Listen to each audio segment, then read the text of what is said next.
Hi everybody, welcome back to part 8 of the Special Hobby 132 scale Tempest build. This is the high-tech version of Special Hobby's kit, and in this episode, having done all the airframe painting and weathering last time in part 7, I want to get the aircraft up on its undercarriage. That's so that we don't get any scuffs from the aircraft lying around on the bench. So I'll be fitting a set of resin wheels. That's provided in the version that I'm building here, the high-tech version. So we'll get over to the bench and make a start.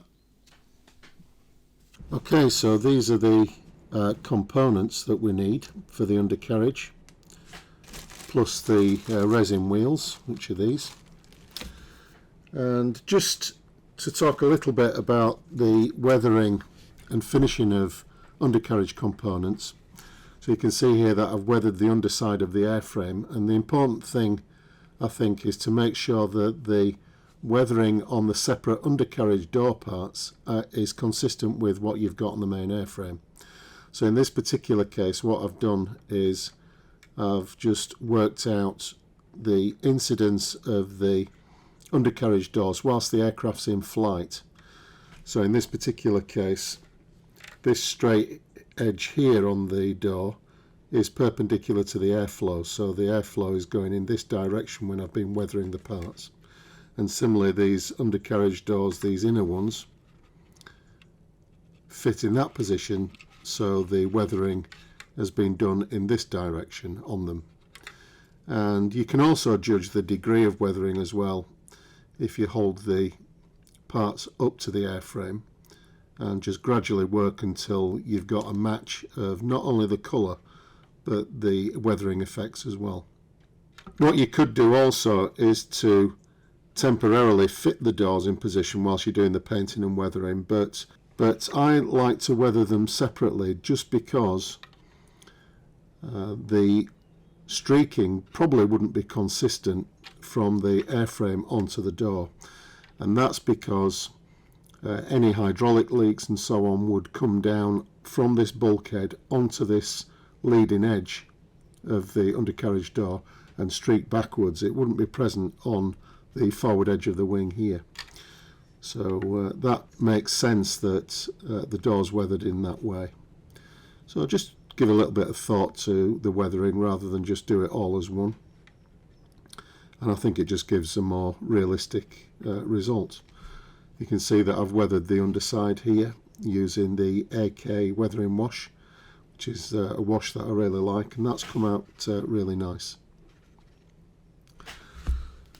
So I'll just put the airframe to one side and let's do the work that we need to do on this undercarriage. The first thing is to clean up the parts themselves. So there's some seam lines on these that we need to remove.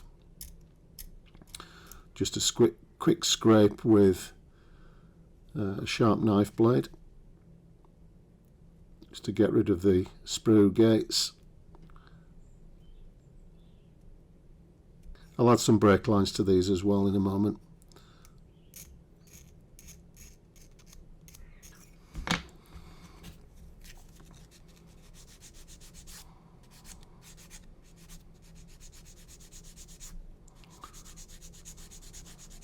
Just finish them off with a sanding sponge. These are actually Tamiya sanding sponge sheets cut into strips and fixed to a coffee stirrer with some double-sided tape.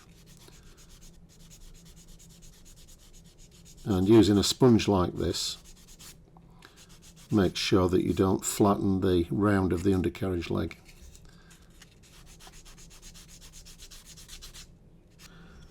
That's nice. I appear to have done these already. I can't remember doing that.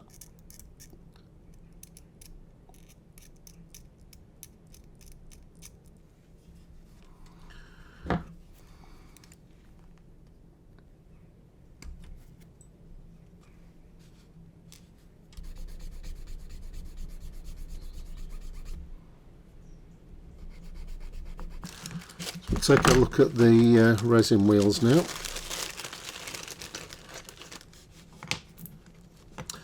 These are produced by CMK.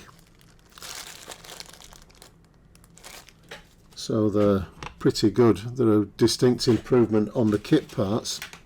So just comparing the resin with the kit provided wheels, which are these in 2 halves, you can see that the detail's quite a bit better on the resin. It's got the ribs on the side walls and the manufacturer's marks as well.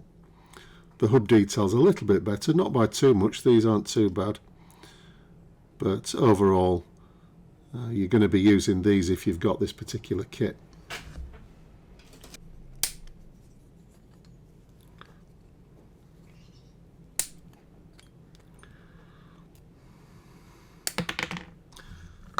I'll just take these away to clean up.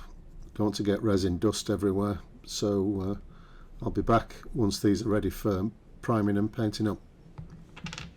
The tail wheel strut is quite a complicated assembly. There's quite a few parts to it.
It's easy at this stage, when you're closing in on the finish of a build, to start to rush things, particularly if you've got an exciting new project coming up on the bench.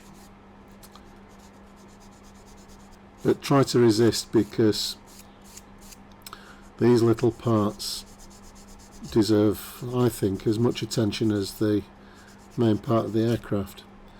And it's easy to spoil the look of a nicely painted and weathered airframe with poorly finished detail parts.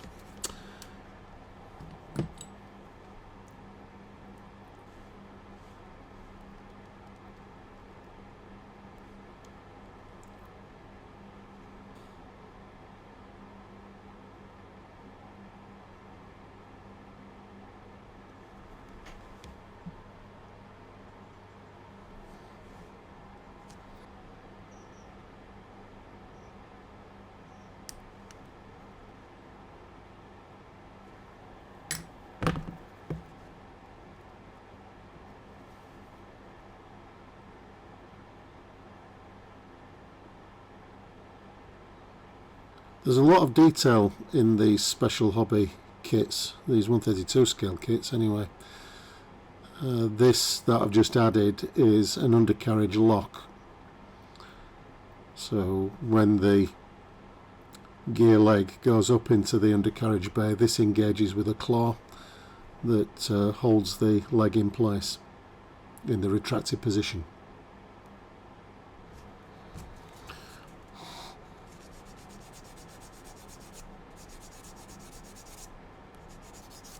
So I came out this morning thinking, oh, quick job on the Tempest undercarriage, but I'd forgotten how much work there was with it really. It's good that so much detail is provided, but it does take quite a bit of work to clean these parts up, special hobby air. Although the kit's fairly well moulded, it does need quite a bit of clean up, these particularly these small parts.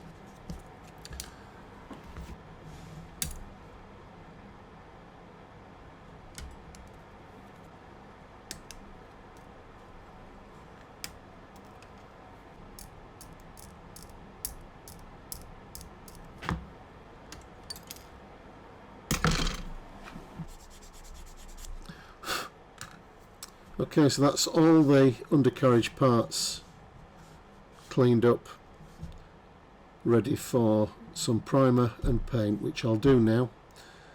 Then I'll come back, get them weathered up, and hopefully get them fitted. Okay, so the undercarriage legs have been painted in Tamiya lacquer gloss aluminium, as have the wheel hubs here, as you can see. And the next job I want to do is to add some of this, which is AK's landing gear wash. This is an enamel product, and you use it just like a panel liner really.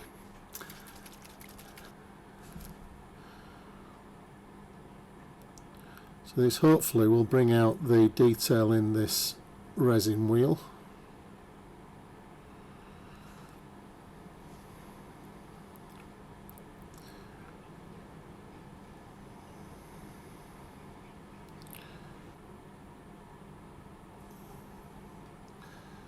Just let that dry off, and the same with the legs.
Here we've got all the parts with the wash cleaned up,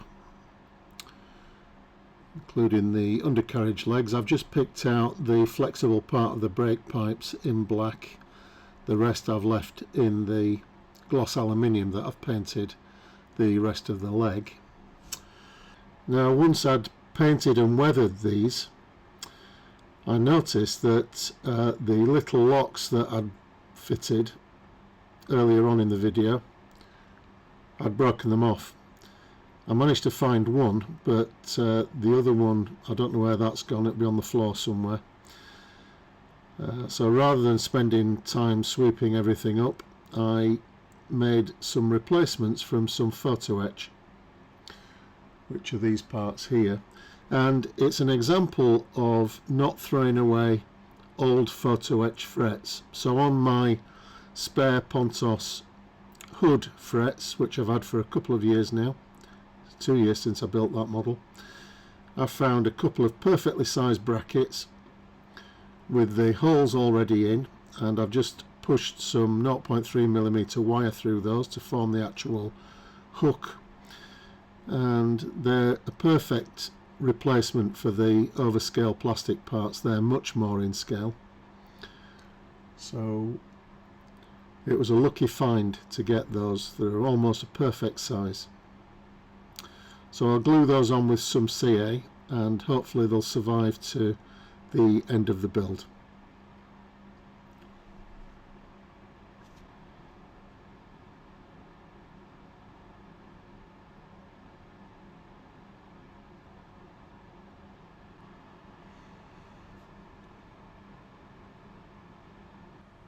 So the next job is to mask off the wheel hubs.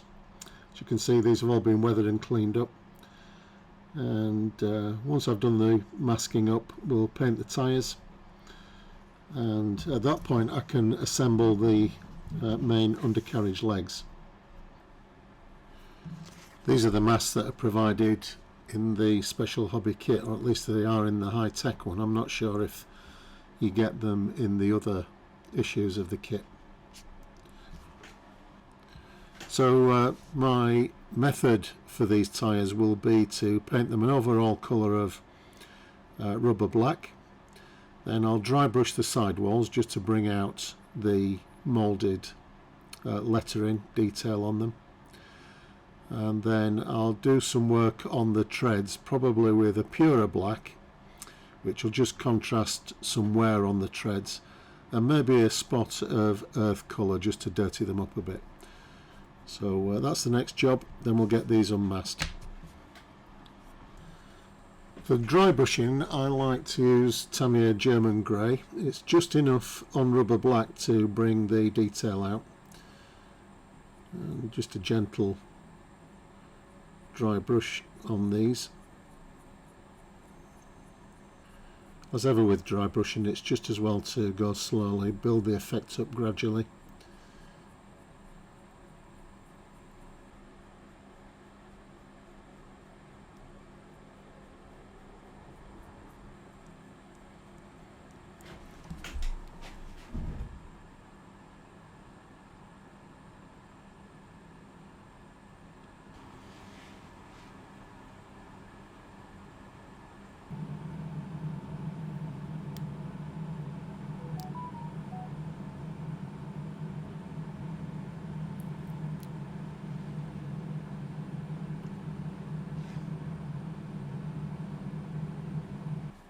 Okay, so time to get the aircraft up on its legs, and you'll notice that I've added this pin into the top of the leg.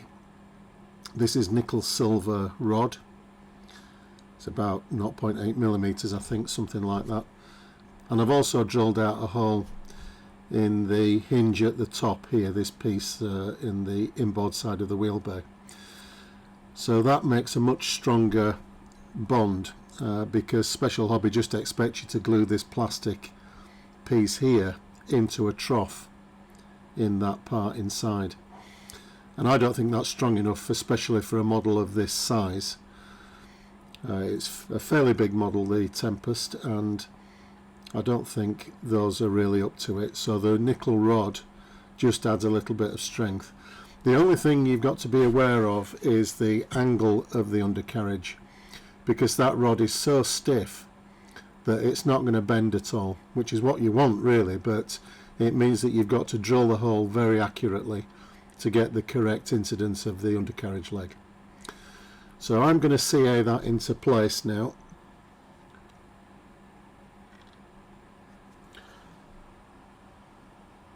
I'll also put some glue on the areas that Special Hobby expect us to apply the glue, as well as into the hole where I've got the pin.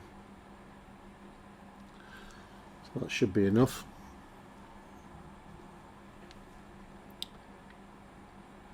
This cement, or this CA, takes probably 40 or 50 seconds to set, so you've got a little bit of time to adjust the leg. The key thing is that the leg sits at 90 degrees to the flat part of the wing here, or the level part of the wing, so you want a 90-degree angle there. I'll just check that the other one will go in at the same sort of angle.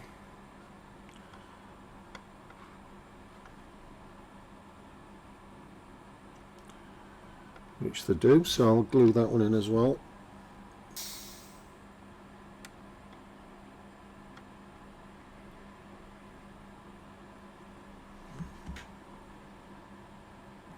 Next I want to get the tail, leg and wheel into position, and unlike the main undercarriage legs, I want to fit the wheel into the leg before I put the leg into the aircraft.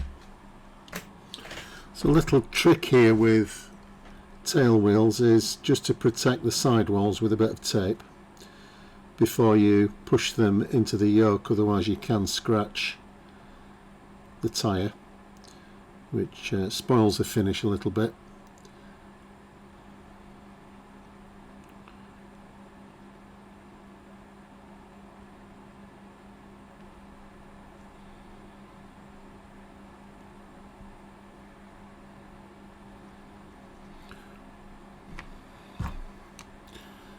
And then once the wheel's in position, you can just take the tape out.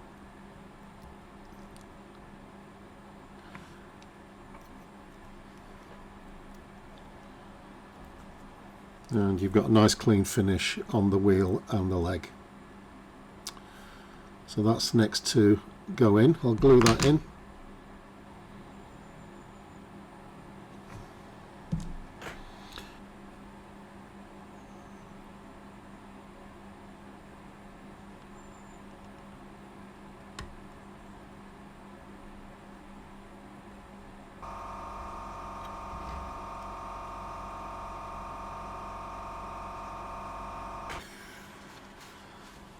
Okay, next we'll get the wheels on and the flat spots all levelled up. Then we can go about fitting all the doors and other bits and pieces in the undercarriage bay.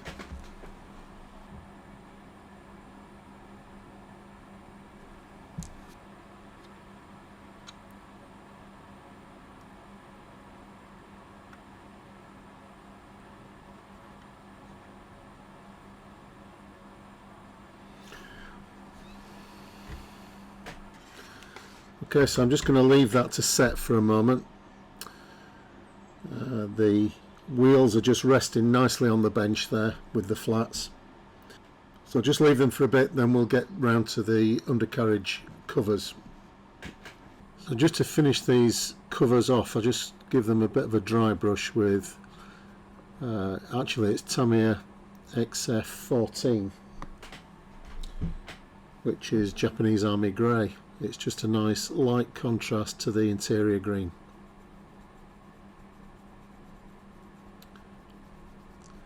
And it just helps pop the detail out a little bit.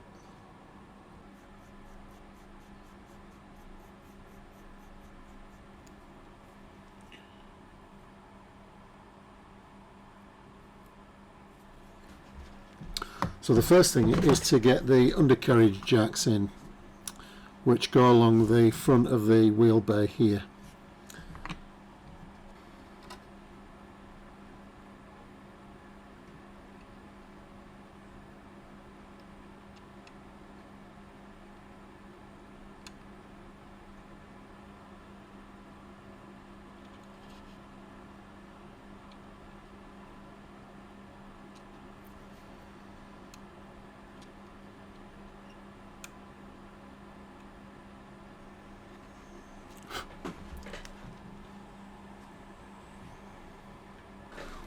So those jacks, even though they're quite fragile as parts, they do add a lot of strength to the legs.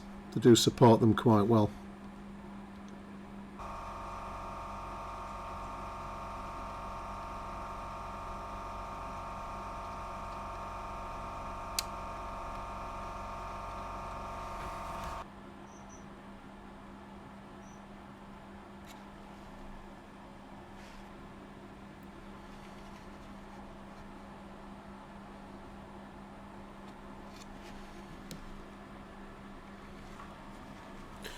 I'm going to need to be careful with these doors because they're quite prominent, as you can see.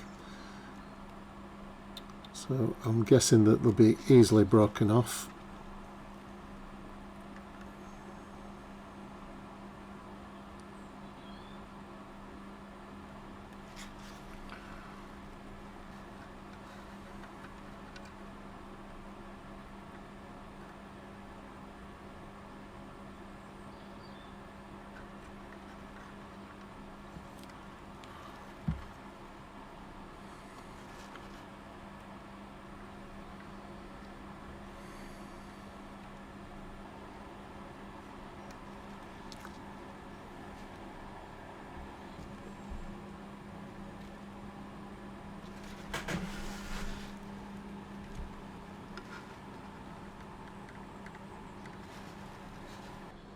The last little job to do for this episode is to fit these tail wheel doors, and there's not really that much of a positive fit for these. We might have a bit of trouble getting them on. So I'm just cutting a little notch off the back there just to enable it to fit nice and snug.